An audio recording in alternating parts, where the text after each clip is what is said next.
بسم الله الرحمن الرحيم الحمد لله رب العالمين ثم الصلاة والسلام على رسول الله صلى الله عليه وسلم وعلى آله وصحبه أجمعين أما بعد السلام عليكم ورحمة الله وبركاته. وعليكم السلام ورحمة الله وبركاته. abalabi balabbaika Islam Media abalungi abami n'abakyala mukkirize tusabe Allah subhanahu wa ta'ala abanywereze ebirungi byabawadde ate abo bafunye okusomozebwa okw'enjawulo tubagumya nti Allah wammwe subhanahu wa ta'ala alina mmwe tabalekulidde tabeerabidde entambuza gy'atambuzaamu ensi. Olwaliro birungi entya si birungi Allah kutulaga ebbanga lyonna nti tuyinako agera ensonga. Omusomo gwaffe musolo wetuliko mu musomo gwaffe omugazi oguyitibwa financial literacy kubeera nga tugenda mu maaso n'okutematema nze naawe tutegeere ebikwatagana n'ebyenfuna. Tutambula ne mukadde waffe mukwano gwaffe omulungi business consultant mukadde waffe Haji Abdul Noor Katende. Nja kusaba se omukadde wange obuze kuba tulaba ku lutimbe gaggadde. Alhamdulillah, twebaza Allah ow'ekitiibwa olw'ebyengera byatuwa abatuwuliriza n'abatulaba. Assalamu alaikum warahmatullahi wabarakatuh. Waalaikum assalamu warahmatullahi wabarakatuh. Mukadde wange muje bali kujja mutuusaako engalo. Alhamdulillah. Sawa Allah subhanahu wa ta'ala akkirize. Amina ya rabbana. Mukadde wange ensonga musolo Naam. nga bwe nakugamba nti ensonga eno ngazigazimuoko era tujja kukusaba otwongere obudde kubanga mu bintu bangi mufe bitategeera bulungi enkwata yaabyo kiki bitegeeza musolo era kiviiriddeko bangi mufe emitawaana mingi. Wetwaviira ano mukadde waffe wali nywedde bulungi nnyo obukulu bw'okuwa omusolo n'omusolo gwennyini kyeki wakinywera bulungi nnyo era abantu basiimu. Mazima gali nti ekifaananyi batandise okifuna ekikwatagana n'omusolo n'obukulu bw'okuwa omusolo. Olwaleero luno Haji awo wennyini we njagala tutandikire atulaba era atuwuliriza ku lutimbe gaggadde njagadde olwaleero mumanyise twatunulira omusolo nja kitwala nti mu general knowledge naye nga we wagamba wakikonako wano mu episode eyayita nti ensi zirina emisolo egy'enjawulo. Waliwo omusolo gw'ojusiŋŋana e Uganda nga US teguliiyo, waliwo gw'ojusiŋŋana e UK ogunoonye South Africa nga teguliiyo. Olwaleero njagadde concentration tugiteeke ku kumanya wano mu Uganda we tuwangaalira bika bya misolo ki ebiriwo ne bannannyini byo ne bannannyini abateekeddwa okuwa emisolo egyo insha Allahu ta'ala. Awo mukadde wange oba otandikira. Alhamdulillah. Sekanga tetunaba kugenda ku kyombuziza ekyebika by'ebisolo. Nsaba abatuuliza bategeere nti n'okuwa omusolo y'emu ku ngeri gy'ogonderamu abakulembeze kubanga eddiini yaffe tulagira wa atiu Allah wa atiu rasula wa ulul amri minkum n'omubaka we n'abakulembeze.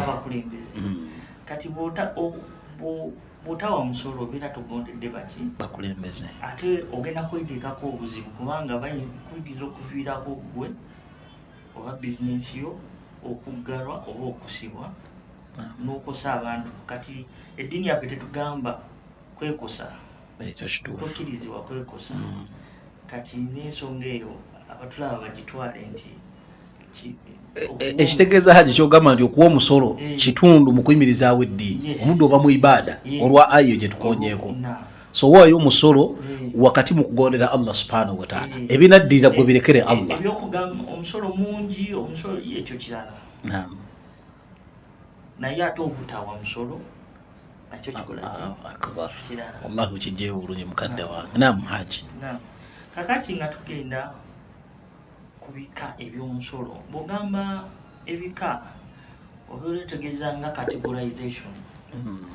Kati musolo categorization ez'emisolo zisobola okujja mu bintu bingi, mu bintu bingi tusobola. Kati nga onoobeera naawo nga omusomesa wabeera n'abaana klasi emu asobola ogikategorizinga mu ngeri ya njawulo nti abaana abalenzi n'abaana ab'obuwala. Asobola ogikategorizinga mu groups nti bano nti mu age groups ab'emyaka between this and this n'emyaka gino bwegiti asobola ogikategorizinga mu ddiini nti bano basiraamu bakatuliki bano balokole. So kyengezaako okulaga nti categorization isobola okujja nga nnyingi. Kati for instance musolo waliwo categories etukola according to the impact. Waliwo emisolo egikwatagana ku consumption, engeri gy'okozesaamu ekintu, how you consume, ng'emisolo egyo giri targetinga consumption. Oba okitegeera nti baagala kukendeeza abantu obutakozesa kintu kino ne bongeza omusolo gwakyo, ezo zitargetinze consumption. Obagala abantu bettanira kikozesa ne bassa emisolo. Egyo emisolo gibeera gitargeting, tusobola categorizing ebintu according to consumption. Nti emisolo egitargetinga consumption, waliwo emisolo egitargetinga income, enyingiza, engeri gy'oyingizaamu, nga fiscal policies za controllinga nyingiza na nsaasaanya. Kati emisolo egyo nagyo gibe category era eyo ne wabeerawo nga gitargetinze investment. Emisolo nga gitargetinze investment. Consumption based, income based, investment based. Kati eyo category emu. Kati wabeerawo ne categorization endala. Ng'emisolo oli n'agamba gino gya munda, wano tugiyita domestic taxes. Musenda jasanga internal taxes, internal revenue services, ngumanya eyo domestic bakwatagana emisolo egy'omunda mu nsi. Nawabeerawo emisolo egya bweru, ebintu bifuluma, ebintu biyingira, egyo ate emisolo bagiyita omutuleta import and export duty. Egyo tebayita customs. Yes, customs taxes. Eyo categorization endala. Kati nze kyensaba kyengenda okukozesa kukandi wano jakubanga nnyonnyola engeri gyekigwamu eri muziri categories endala. Guno omusolo gugwa wano. Kati ngenda gezaako okugireetera mitwe. Tax aid. Yes, sir. Doza kyekyo kyobadde oyagala. Yes. Nti twagala tumanye ku misolo egiri mu ggwanga giruwa. Zezo tax aid. Kubanga ekindeetedde kino Haji kiyambeko omuntu ono, kubanga abasinga obungi muffe tuli bapya mu business field. Oluusi tubuguma olw'ensonga tufunye ssente, tufunye capital, ne tugamba nti katugende tukole omulimu ekika gundi. Naye nga tetutegedde ffe tutunulidde capital agenda okugula ebintu, agenda setting up gundi eyo, naye nga tutunulidde emisolo gino egigenda okubeera levied ku kintu kino kyetugenda okukola. Oluusi ne tumaliriza ng'essente ze watandise nazo omulimu, oba kutegeera misolo giri ku mulimu ogwo tewandigugenzeemu. Kati gwenjagala otuyambeko oclosing gap abantu balekeraawo okukola business nga zigwa, naye ng'ezimu zigwa lwa misolo. Ne batuuka n'okugamba nti mingi naye nga be bayingirira field gye bati batalina kugendamu singa bategeera emisolo egiri mu field eyo. Nakyobola nsazeewo emisolo gicategorizing according to tax heads ku mitwe. Nti guno waliwo omutwe gw'omusolo bweguti. Naam Haji. Kakati emisolo mingi nga tugenda tandika n'omusolo omukulu ennyo gwe bayita income tax. Income tax. Naam Haji. Income tax gwe musolo oguteekebwa ku muntu, wengamba muntu nyizo, kati Oluganda lutera okuba nga ebigambo bibula. Tujja kutabula. Wekigana okukinyola mu Luganda ng'okinyola mu Luzungu. Oguteekebwa on every chargeable person. Chargeable person asobola okubeera muntu, asobola okubeera company, asobola okubeera trust. Ngamba omuntu basitegeeza omuntu ono azono omuntu a human. Asobola okubeera omuntu, asobola okubeera company. We tukiyita entity tuba tugeze mu kigazi.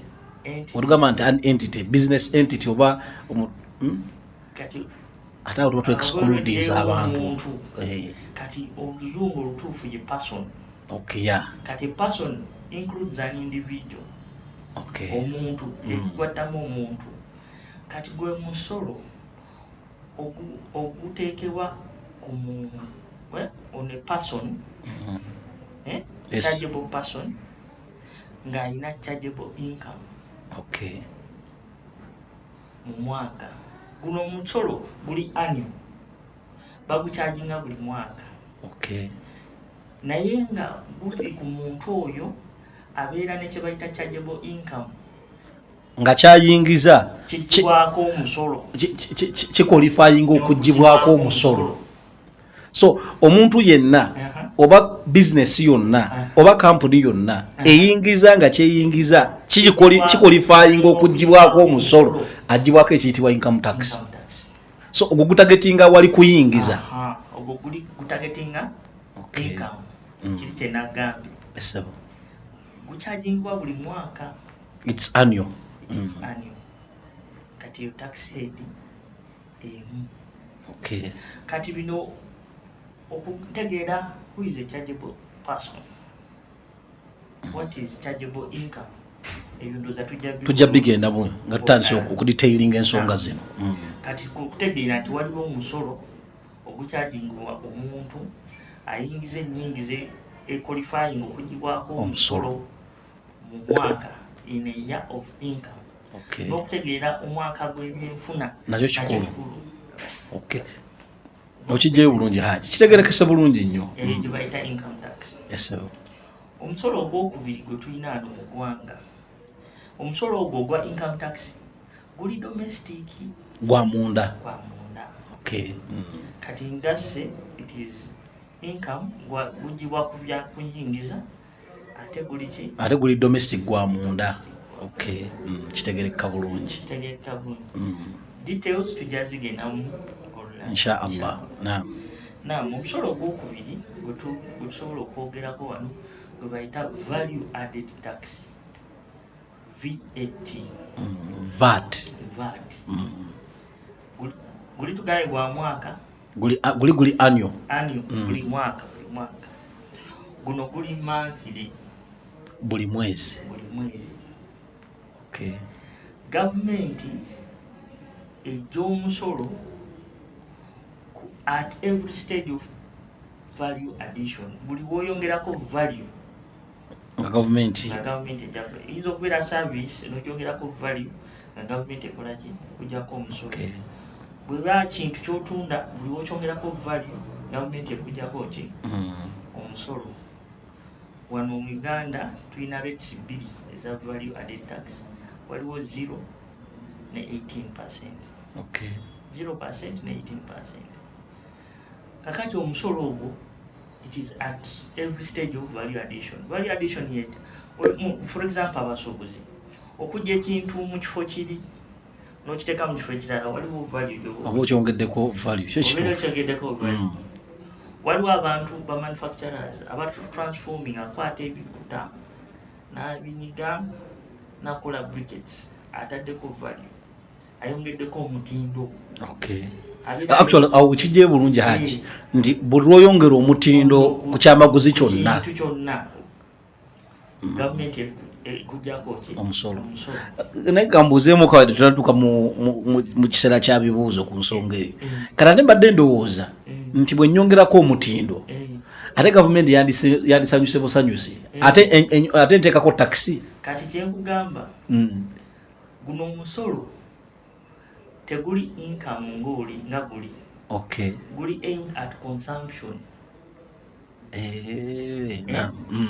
Gugenda paka ku final consumer. Kati gwe ali wakati ateekako value tegwina kukoseza kosaako wadde wabula kukuwa kitiibwa kasita obeera registered ate gwe n'ofuuka tax collector gobeera oyambako gavumenti okusolooza omusolo. Etegeeza VAT yo impact yayo agifeelinga ye final consumer. Oyina akantu kojje kitegeeza nti fe abali wano wakati wano it's high time tulekeraawo complaininga ku VAT. bw'ojja ng'oli musuubuzi ng'oli trader ng'okolaki okomplaininga nti VAT yakutawaanya, then ndowooza gwalina obuzibu kubanga gwe okollectinga ate gavumenti nekukkiriza ojjeko kwezo z'ocollectinze n'ojjako ze wasaasaanyiza mu VAT ne ka profit komaji niko ke wataddeko then zino ezisikaddewo noziwa gavumenti. Okay. So it's levied, but it's not you to pay, and when you receive it, it's not your money. Those are what singofuna mutawana manyi VAT manyi nanga VAT registered kali obuzibu tusingofuna bwo akasende kagenda ne kajja olwa economy nga bwogiraba nako nolowooza nti kako newerabira nti bakakuwadde okwongereyo kati bwokalya ogera okukola returns wali nga bagamba tukubanjayo emiliyoni y'essente anti kukwata sente zitali zizo n'oziteekamu zizo naye bw'omanya nti ezo sente si zange za gavumenti n'oziteeka ebbali n'oza accounting ogera okulaba omwezi bwe gugwako ng'ofayiringa return ng'osala kitawanya bwavu haji oba kitawanya bwavu kubanga companies ezisinga obungi akasente ako bwe kajja nako bakapulaningira mu muzaabo anti naye tezibeera zizo obeera musolooza era mu maaso eyo ndowooza ojja kutuwa kwa advice ku butebe tuyinza okuhandolinga mu VAT eyo genda mu maaso mukadde wange kati ogwo omusolo ogwa value added tax gutagetinze consumption engeri omuntu gyakozesaamu ebintu akozesa final user yasasula omusolo ogwo gwonna kunkomerero ya chain of production gugenda gweyongerayo paka olugutuuka ku nannyini agenda okukozesa ekintu asembayo kakati seeka waliwo akola sukaali bwamala okukola sukaali n'akyajinga VAT namucollecting sukaali oyo ne bamugula ne bamutwala mu kampani ate ekola ki etabula soda nayo nesaako VAT bamidomeni abali wakati wano ne batandika ano oluseera trader paka kuona agenda okujja ku kaduuka kana agambe nimpayo cupa ya Coca-Cola kati gwasaba cupa eyo gwosasula omusolo guli kiri kyewayogerako mu episode yayita nti so we should be more concerned about baani betusindika okuteesa ku fiscal policies zino zoyogerako either okuluwalinga VAT oyo yakkemu kubanga bwe tunaasirika bano abali wakati tabakosa agenda kuddira ffe abalonzi ffe abalonzi omulonzi MP ono agende mu parliament era bw'ogamba nti nebyobufuzi tebinkwatako tumanyi tulina okukolako esaidi eno awatuula obwongo obulowooza tugambe nti tandika okulowooza oli mutulo kati ndowooza VAT oba kivuddeyo bulungi haji kivuddeyo VAT kyensinza okukwatamu byonna byonnyonnyodde nti musolo akozesa ono asembayo gwasasula final consumer yasasula omusolo awo oguddako waliwo omusolo gwe bayita local excise duty guno VAT no gweyogeddeko ali ntaano oba agwawumbiriri VAT oyo agwawumbiriri ati importation kwali ne wano agwa ne mu domestic naye ng'ali managed by domestic taxes kitegereka bulungi haji wali kugundi bamuteekako naye bw'obeera tujjagenda inshallah agenda mu maaso mukadde wange kati tax side eddako gye tusobola okwogerako gye bayita local excise duty tugambe excise duty tugiyisa excise duty kubanga mulimu local excise duty waliwo eri intaano kati guno omusolo guteekebwa ku bintu baguteeka ku bintu omuntu omu yagamba baguyita sin tax oba sin tax sin ekyonoono nti baguteeka ku bintu ebiri luxurious musolo gwa ssanyu ebiri luxurious sibi ebisanyusa abantu ebintu ebiri harmful okugeza sigala tali harmful ali harmful naye avenkinga bantu okufiringa haire era oli omulaba bwasika bwata nalabanga obulamu agenze ku maazi omwenge okay omwenge sukaali ebintu ebyokwejalabya kotyo kijye bulungi ebintu ebyokwejalabya ebitali basic ebintu ebitago mu basic commodities ebitaga abantu balekerawo okunywa omwenge aba increasing rate yaki look excise duty omwenge gu becoming expensive naye ate ba license nga companies ezigukola mu bungi kubanga wakati mukubeeranga kubanga okusinza ku kyonyonyodde exercise duty choice kiri local exercise duty should be geared towards reducing consumption. Etegeza na guli consumption based. Gina geared towards reducing consumption. Towards reducing consumption. Na yate bwe tulabanga licensing ya bakola these harmful or luxurious nti buli kaseera ateze yongera buli kitundu kati. Kati ate anti enseri na democracy. Okay. Egeza government targeting ebintu bibiri tukendeeze kuba bikozesa naye ate twetaaga omusolo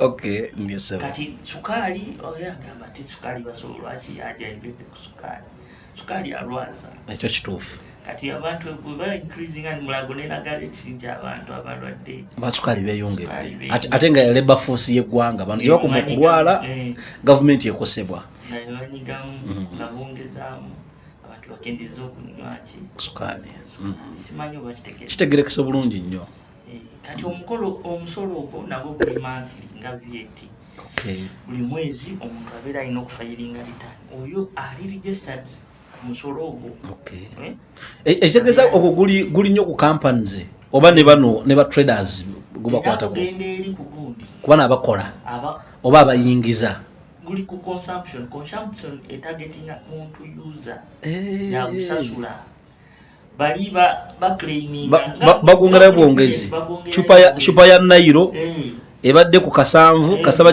balinyisa gundi exercise duty nga bagitwala ku mutwalo gumu 12 bwe zino zoyongeddeko 15 nga bazifuna sente zinga kati wali ye abera collecting iraki government gulinyanga nga VAT wola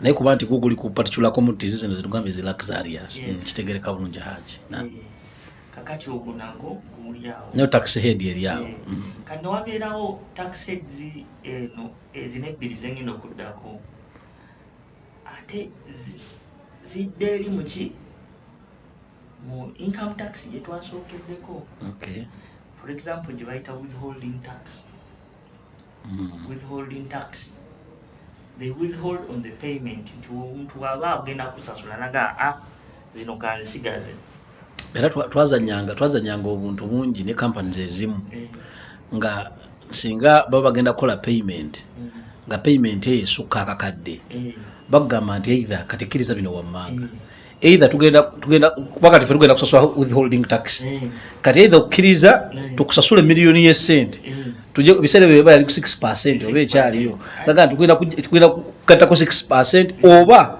kiriza tukusasula emitwalo 9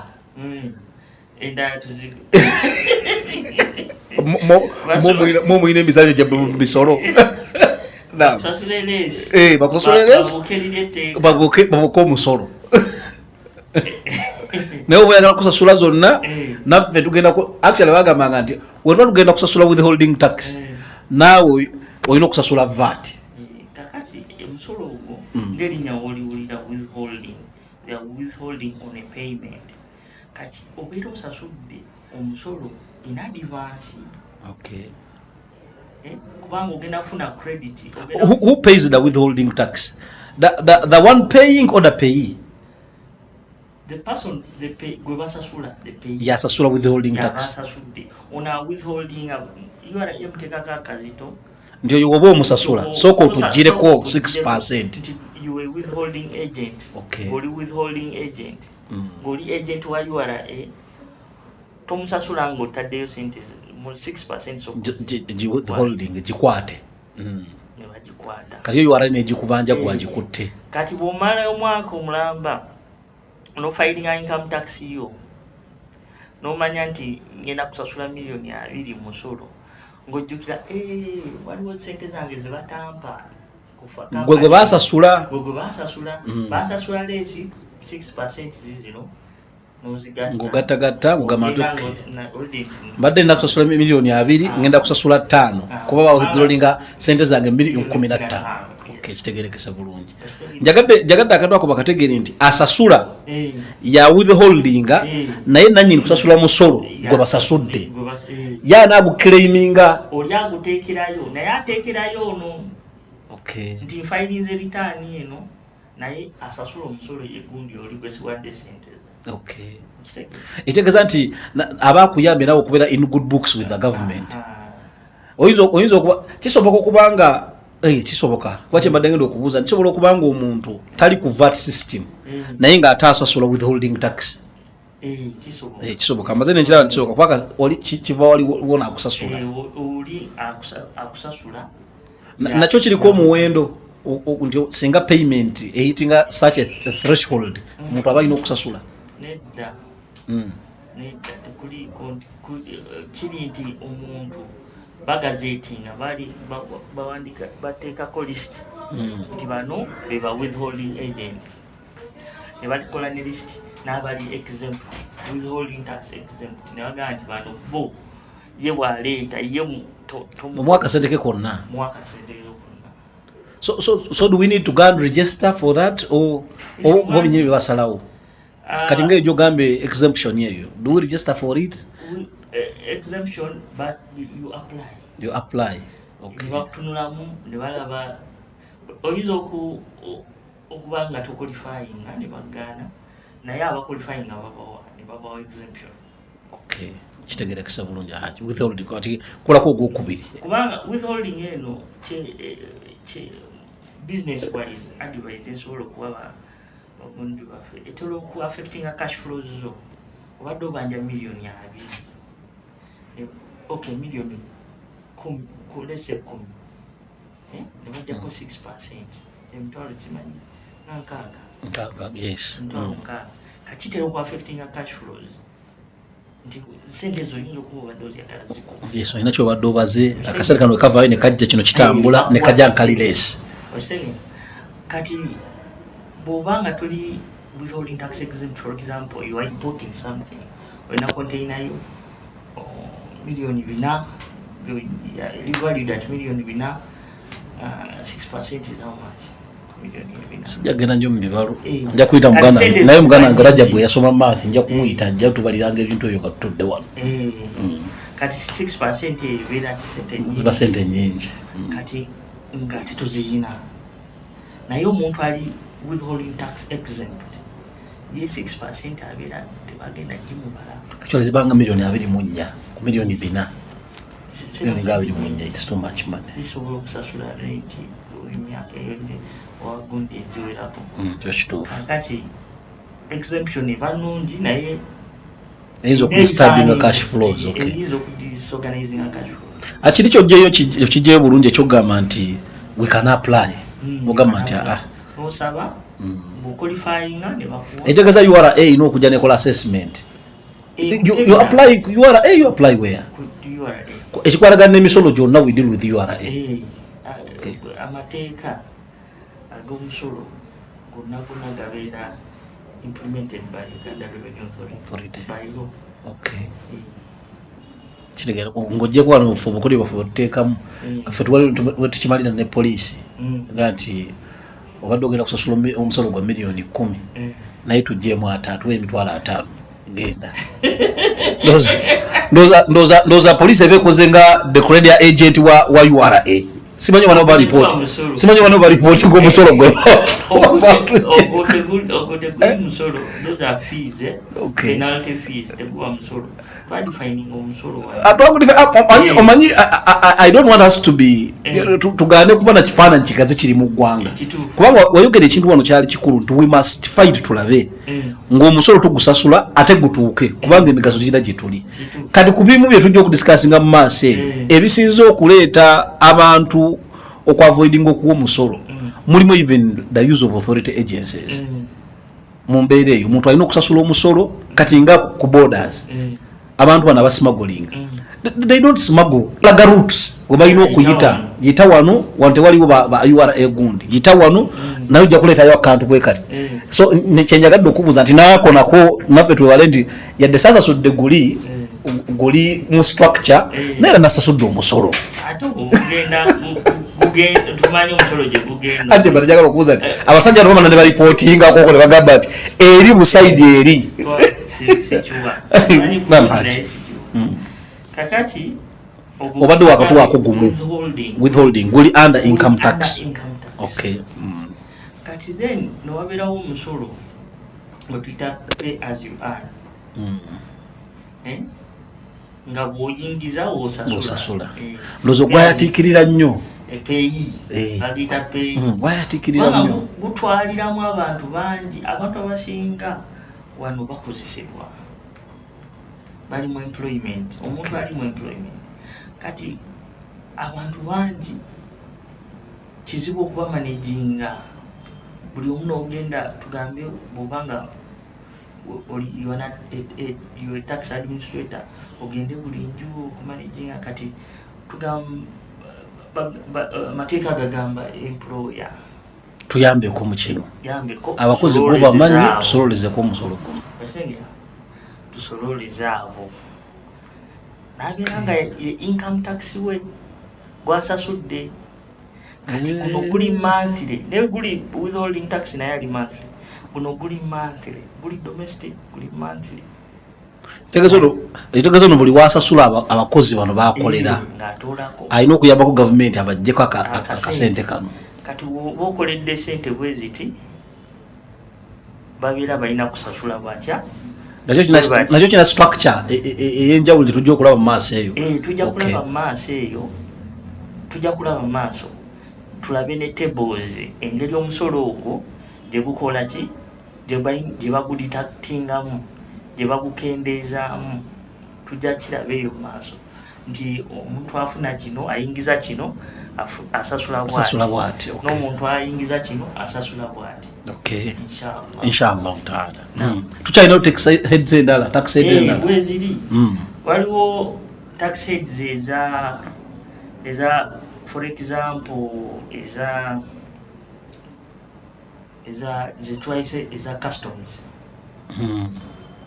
customs duties nga naye kati tunagenda mu customs wakyaliyo stamp duty oba waliwo muwuliddeko nagwo nguwulira ogwo musolo stamp duty musolo naye ogwo guli ku gundi guli ku naddala ku documents nga wulira stamp era amadagiro gamba nti tufanyiga direct omusolo gwa stamp era ngenda kubuuza nti baani abalina stamp eno duty eyo okufuula bidocuments okuba nti nno bisobola okubeera nga bikozesebwa mu courts of law authentic okubeera nga biri authentic mu courts of law basasula stamp duty oba kitegeera basasula stamp duty so guli guconcentratinga ku ekyo documents genda mu gundi documents guli ku documents gusinga kubeera ku documents ezikolebwa kale it is a form of collecting revenue nago kubanga era wali abantu aba earningira mu documents nga bo omulimu gwabwe gwa kutambuza documents ezo kati documents ezo for example guzettaka wayinza okubeerawo agreement eyokutransferinga ki ettaka lino mu mannya gange atunda mannya g'omuguzi kati okubeera nga document esobola okuyingira court ne bajja accepting as evidence erina okubeera nga eri stamped kati okubeera stamped okufuna stamp eyo olina akasente koteekayo stamp duties nkitegeera bulungi n'emisolo nga mingi kubanga tunana bagigazi wamu naye ndaba waliwo omuntu nga misolo gyonna gye twogeddeko agigwamu gyonna agisasula era kati balooya bo bagimanyi nnyo kati ngaegyo erya stamp duty kubanga badiringa nnyo mu document salanga filing a stamp duty tagwa naku filing a stamp duty wabeerawo omusolo ogwa gaming and lotteries twaguyita gaming and pool betting. Gaming nga guli ku bino ebizannyo ebyazaala. So nabo abikolera omusolo gwabyo nga gwanjawulo. Guzegezaako kukendeeza abantu kugenda mu bintu ebyo kyaffectingira ddala enkola y'emirimu mu ggwanga. Nti winnings z'ofunye mu zaala bazijjako ki omusolo. Ekitegeezo kyawukana ku misolo egijjibwa abantu bano abagenda ne batu representinga mu mizannyo egy'enjawulo. Do they also pay? Abo abantu baji exempting winnings ezo. For example abadduse emisinde mu Olympics ezo teziriko winning basi. Era maaso kuba bakadama balinze tutuke ku musolo gwabwe guno ogubadde gwogerwako. Omusolo gwa bakadama gugwa mu gundi mu income mu pay as you earn. Omusolo gwa bakadama Andi bagamba akasente kabe kabasasula ebuwarabu government ekunyula kuba ebisere bali bagera ku 15%. Nga bajjako bajjako akasente kuze bayingiza. Omanyi kakati omuntu kale omuntu otulaba residential status ye nti omuntu wabanga mutuuze wa Uganda ng'ali domicile mu Uganda ng'abeera wano mu Uganda ayinza okuba alina permanent home eri wano, ayinza okuba ng'amala emyaka wano. Omuntu ayinza okubeera nga si munnansi wa Uganda nga naye ali resident. Bangi Abannakenya nga bali resident wano, bangi nga bali resident. Oba okitegeera? Nkitegeera bulungi nnyo. Ka omuntu oyo abeera alina okuwa omusolo, alina okuyambako ono gy'avudde. Omuntu yenna ali resident wano abeera awa omusolo on worldwide income. To owa ku sente zino zokka z'ofuna e Uganda nezofunira egyebweru nazo zikola ki oziwaako omusolo. Naye tujja kujja in depth discussion bakati bakadama batulindiridde. Omanyi balowooza tugenda yisaawo eddoboozi lyabwe era tujja kuliyisaawo nga tunaffe twekolinga obutali bumativu bwaffe ku misolo emingi okiraba kyetaagisizza. Naam Haji. Kakati bwe tuba ku egyo tugenda misolo gye tusobola okugamba nga eja customs. Waliwo import duty. Guno musolo bw'oba oyingiza ebintu mu ggwanga gulina rate ate gusinziira ku kintu kyoleeta.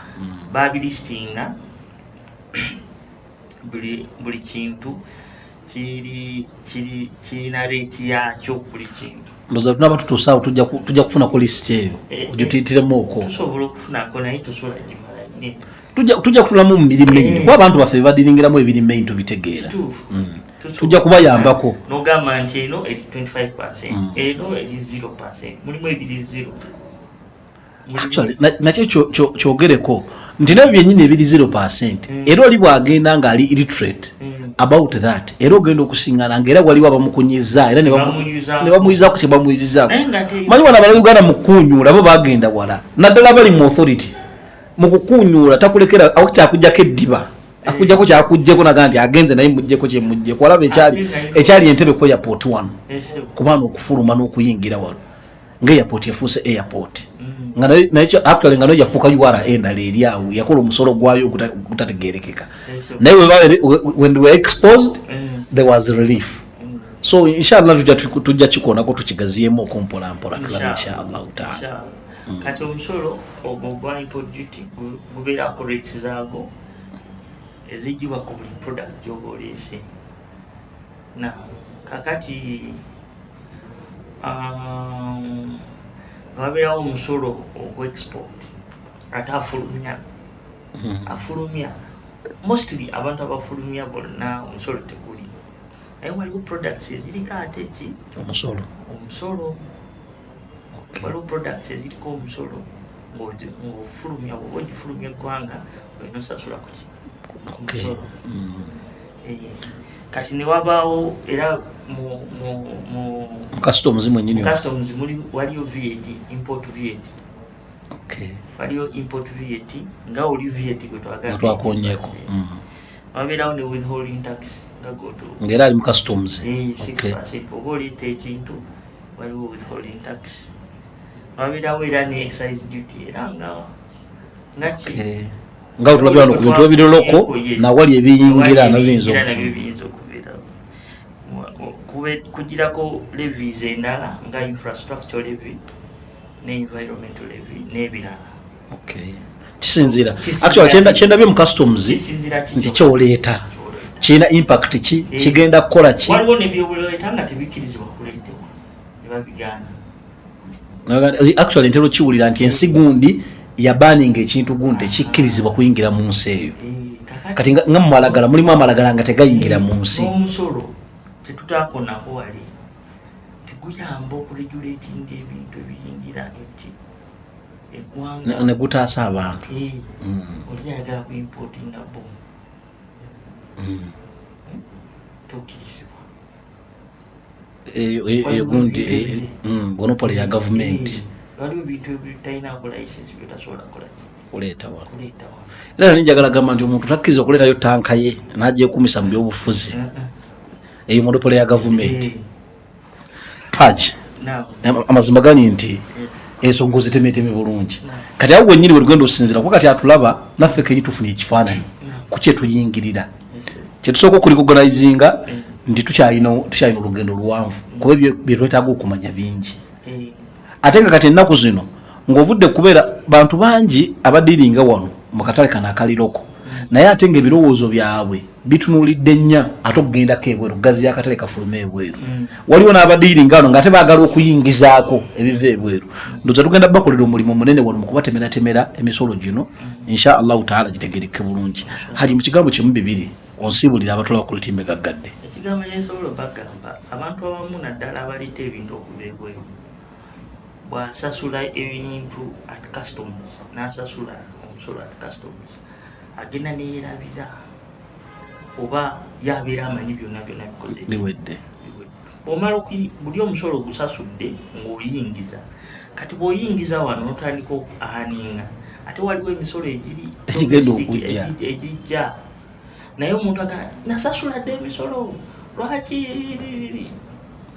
aba ofiisa bano bazze nasasula dde emisolo nga nyingi aleeta ebintu n'agaana income tax n'agaana VAT olumu n'atasasula naloko excise duty wabanga ebintu byexisable kubanga gino emisolo gy'applying waliwo ebintu ebitali excisable waliwo ebintu ebitali vatable ebyo bityo kati n'aba muzibu nnyo okukonvinsinga nti nno ateekeddwa osasula omusolo wasasula wali naye wano olina okusasula.